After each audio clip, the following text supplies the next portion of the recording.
नमस्कार साथियों, एक बार फिर एक छोटी सी वीडियो के माध्यम से आपसे जुड़ना की इच्छा हुई, क्योंकि संविधान तो हमने पढ़ लिया, लेकिन एक छोटा सा पोर्शन रह गया था, स्रोत। मतलब इसमें कुछ प्रोविजंस हमने बाहर से भी लिए हैं, बाहर के कॉन्स्टिट्यूशन से लिए हैं। हालांकि मैंने आपको पिछले लेक्चर में बताया था कि अधिकांश जो भारतीय संविधान का पोर्शन लिया गया है वो 1935 किससे 1935 का जो अधिनियम आया था उससे लिया गया है। लेकिन कुछ ऐसे प्रोविजंस हैं जो हमने अलग अलग कंट्रीज से लिए हैं, जिसमें देखेंगे ऑस्ट्रेलिया पहले नंबर पे आ जाता है। ऑस्ट्रेलिया से देखेंगे हमने क्या लिया है, समवर्ती सूची। अब समवर्ती सूची पढ़ी होगी आपने, इसमें क्या होता है, केंद्र सरकार और राज्य सरकार मिलकर काम करती है। जो संघात्मक व्यवस्था है उसको प्रमोट करती है। ठीक है, कि केंद्र और राज्य मिलकर काम करते हैं। व्यापार, वाणिज्य और समागम की स्वतंत्रता। संसद के दोनों सदनों की संयुक्त बैठक होती है, जॉइंट सेशन होता है।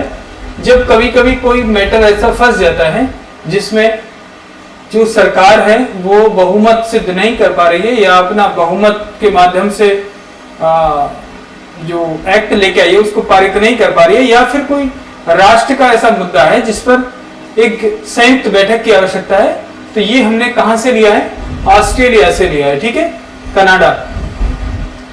कनाडा से देखेंगे सबसे बड़ी जो एक बात है यहां से, वो है संघात्मक प्रवृत्ति जो ली है। ये पहला वाला पोर्शन देखेंगे, आपने देखा होगा पहला ही आर्टिकल क्या है हमारा, कि इंडिया डेट इज भारत, और उससे पहले लिखा हुआ है जो इंडिया यूनियन ऑफ स्टेट। जो संघात्मक प्रवृत्ति है, कोई आपसे पूछने लगे कि हमने कहां से सीखा, तो हमने कहां से लिया है, ऑस्ट्रेलिया से लिया है। ठीक है, अपशिष्ट शक्तियां केंद्र के पास होंगी, ये भी हमने कांग्रेस से लिया है। ठीक है, इसके बाद केंद्र द्वारा राज्यपालों की नियुक्ति, ये हमने कहां से लिया, कनाडा से लिया है। सर्वोच्च न्यायालय के द्वारा राष्ट्रपति को या केंद्र सरकार को सलाह देने की शक्ति, ये भी हमने कहां से लिए, कनाडा से लिए। ठीक है, इसके आगे आ जाते हैं आयरलैंड दरअसल में आप देखेंगे एक द्वीप है, छोटा सा आइसलैंड है यूके का। ठीक है, यहीं पे एक देश है आयरलैंड नीचे की तरफ, तो आयरिश लोग हैं ये लोग। तो यहां हमने इस संविधान से हमने लिए हैं नीति निर्देशक तत्व। नीति निर्देशक तत्वों को डायरेक्टिव प्रिंसिपल्स भी बोल सकते हैं हम स्टेट पॉलिसी के लिए। और यही आपको याद दिला देता हूं, डायरेक्टिव प्रिंसिपल्स जो होते हैं और फंडामेंटल राइट्स जो होते हैं, उनमें बेसिक अंतर यह है, फंडामेंटल राइट्स को आप कोर्ट में, सुप्रीम कोर्ट में, हाई कोर्ट में चैलेंज कर सकते हैं, लेकिन डीपीएसपी को नहीं कर सकते। लेकिन ये कहते हैं कि राज्य सरकार या केंद्र सरकार जो है वो कुछ नियमों के आधार पर या सामाजिक आर्थिक नियमों के आधार पर कुछ नीतियां बनाए जिससे समाज का कल्याण हो। एक छोटा सा उदाहरण मैं दूंगा कि आपने आजकल पिंक ऑटो देखे होंगे, पिंक टॉयलेट देखे होंगे। ये दरअसल में कोई पॉलिसी ऐसा नहीं है कि अलग से कुछ लेके आ रहे हैं, ये आर्टिकल 42 को प्रमोट करना ही है बस।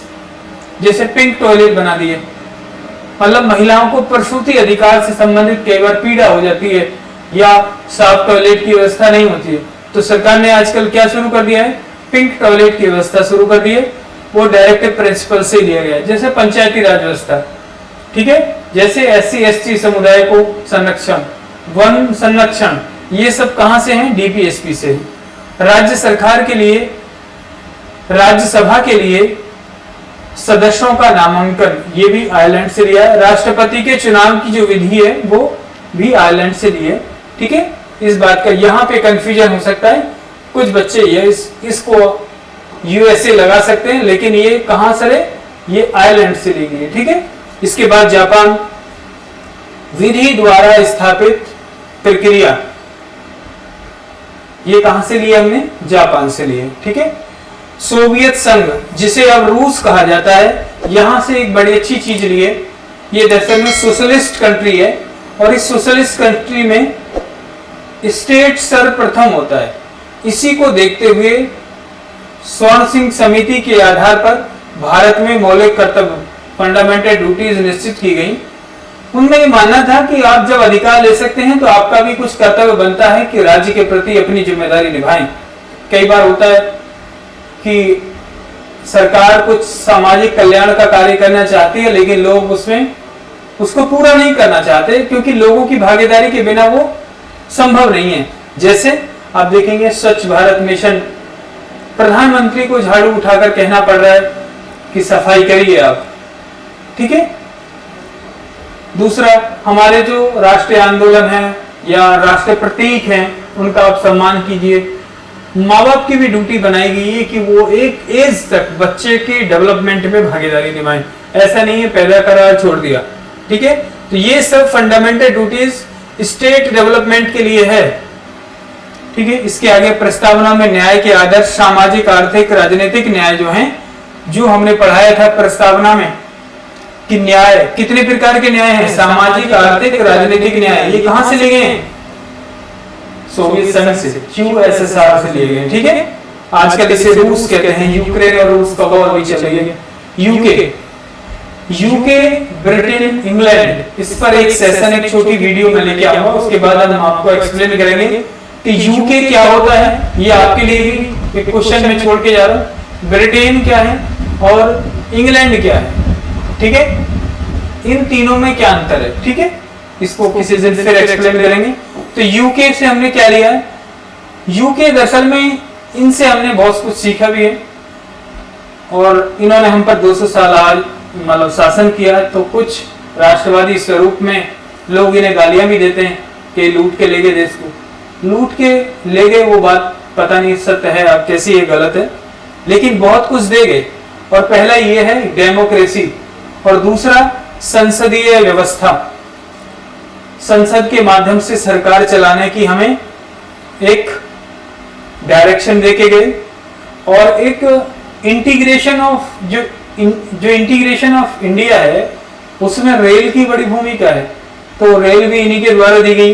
कानून का शासन, rule of law, professor dicey का एक नियम है, उसके अकॉर्डिंग इंग्लैंड के जो शासन करता थे या यूके की शासन करता थे, वो कानून के शासन पे ज्यादा विश्वास रखते थे। इसी को हमने एक्सेप्ट कर लिया, ठीक है।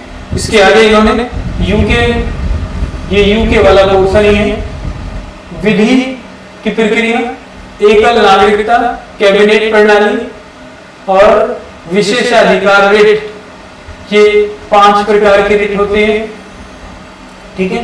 संसदीय विशेषाधिकार, हमारे जो पार्लियामेंट मेंबर होते हैं या लेजिस्लेचर मेंबर होते हैं स्टेट में, उनके लिए कुछ विशेष अधिकार होते हैं कि उन्हें बहुत जल्दी गिरफ्तार नहीं किया जा सकता, उन पर एलिगेशन नहीं लग सकते, ठीक है। आगे द्विसदन, 2 सदन की व्यवस्था, लोकसभा, राज्यसभा या लेजिस्लेचर असेंबली या लेजिस्लेचर काउंसिल, ये 2 तरीके के हमें द्विसदन व्यवस्था दी गई, ठीक है। अमेरिका, संयुक्त राज्य अमेरिका, इसका पूरा नाम क्या है? संयुक्त राज्य अमेरिका। क्या नाम है? संयुक्त राष्ट्र अमेरिका नहीं है, संयुक्त राज्य अमेरिका, ठीक है। इनसे हमने क्या लिए? मौलिक अधिकार लिए हैं, मौलिक अधिकार। इसके बाद न्यायपालिका की स्वतंत्रता ली है, ठीक है। न्यायिक समीक्षा, मैंने आपको ये एक्सप्लेन कर रखे हैं सब। न्यायिक समीक्षा हमने कहां से लिए? अमेरिका से। राष्ट्रपति पर महाभियोग, मतलब राष्ट्रपति को हटाने की प्रक्रिया हमने कहां से लिए? अमेरिका से, ठीक है। सर्वोच्च न्यायालय, उच्च न्यायालय के न्यायाधीशों को हटाने की प्रक्रिया भी कहां से ली है? अमेरिका से। और उपाध्यक्ष या डिप्टी जो प्रेसिडेंट है, उपराष्ट्रपति हैं, उनका भी पद की जो एक्सेप्टेबिलिटी है वो हमने कहां से लिए? अमेरिका से लिए, ठीक है। आपातकाल, जर्मन, आपातकाल के दौरान मौलिक अधिकारों का निलंबन, वीमर, वहां के संविधान, जर्मन के संविधान का नाम है वीमर। वीमर से हमने आपातकालीन शक्तियां ली हैं। ये आर्टिकल आप देखने को मिलेंगे, जब मैंने आर्टिकल पढ़ाए थे तो ये पढ़ा दिया है 352 355, 356 और 360, ये 3 आर्टिकल्स हैं। ये अलग अलग कंडीशन में जब भारत पर आक्रमण हो या भारत राष्ट्र आपात की स्थिति में हो तो ये आर्टिकल लगता है। राज्यों में जब संवैधानिक संकट आ जाए तो हम 356 आर्टिकल का हम सहारा लेते हैं, और 360 हो गया कि जब भारत में या हमारे देश में आपातकाल, जो आर्थिक आपातकाल लग जाए, तो उस कंडीशन में हम 360 जो आर्टिकल है उसका सहारा लेंगे, और मौलिक अधिकारों का निलंबन होगा इसमें। ठीक है, वो आर्टिकल 359, 358 में ये बात की गई है कि लास्ट तक हम कोशिश करेंगे आर्टिकल 20 और आर्टिकल 21 को थोड़ा बचा के रखा जाए, क्योंकि जीवन जीने की गरिमा बची रहे। ठीक है, दक्षिण अफ्रीका से हमने भारतीय संविधान में संशोधन करने की प्रक्रिया ली है। ये भी बात ध्यान रखनी है कि महात्मा गांधी ने जो धरना या सत्याग्रह का आंदोलन करने की जो प्रक्रिया वो कहां से सीखी थी? अफ्रीका से। तो अफ्रीका में आज भी काले, निग्रो और गोरे दोनों लोग रहते हैं। हमारे यहां से गोरे चले गए, काले रह गए, लेकिन वहां ये कंडीशन बनी हुई है, निग्रो और गोरे लोग साथ साथ रहते हैं। उनका आपस में सरकार में, खेल में, जो वहां की प्रॉपर्टीज है उसमें सब में आरक्षण की व्यवस्था है कि किसको कितना पॉइंट मिलेगा। इसीलिए वहां पर संविधान संशोधन की जो प्रक्रिया वो भी की गई है कि समय समय पर जब यहाँ डाइवर्सिटी ज्यादा है, मोबिलाइजेशन ज्यादा है, तो संविधान में प्रक्रियात्मक बदलाव भी करने पड़ेंगे। तो यही प्रक्रियात्मक बदलाव हमने दक्षिण अफ्रीका से एक्सेप्ट किया कि आने वाले समय में हमें भी ऐसी आवश्यकता पड़ेगी कि हम संविधान में बदलाव कर सकें। इसके बाद राज्यसभा के सदस्यों का चुनाव भी हमने कहां से लिया है? दक्षिण अफ्रीका से। प्रस्तावना में स्वतंत्रता, समानता और बंधुत्व के आदर्श, ये दरअसल में जहां भी ये 3 शब्द दिखाई दें, स्वतंत्रता, समानता और बंधुत्व, ये फ्रांस की क्रांति के शब्द हैं।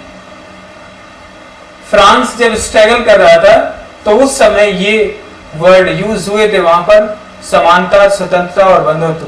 तो कहां से लिए हमने ये? फ्रांस के संविधान से, फ्रांस गणराज्य से लिए हैं। ठीक है, तो ये कुछ शॉर्ट्स के माध्यम से कुछ संविधान के स्रोत थे। हालांकि फिर मैं ये कहूंगा कि कोई व्यक्ति यदि ये कहता है कि भारतीय संविधान उधार का थैला है तो ऐसा नहीं है, क्योंकि भारतीय संविधान तो ऑलरेडी बन चुका था 1935 में। ये तो हमने छोटी छोटी प्रक्रियाएं डाली है जिससे कि भारतीय संविधान को एक स्टेबिलिटी प्राप्त हो सके, संघात्मक व्यवस्था प्राप्त हो सके, डेमोक्रेटिक संरचना प्राप्त हो सके।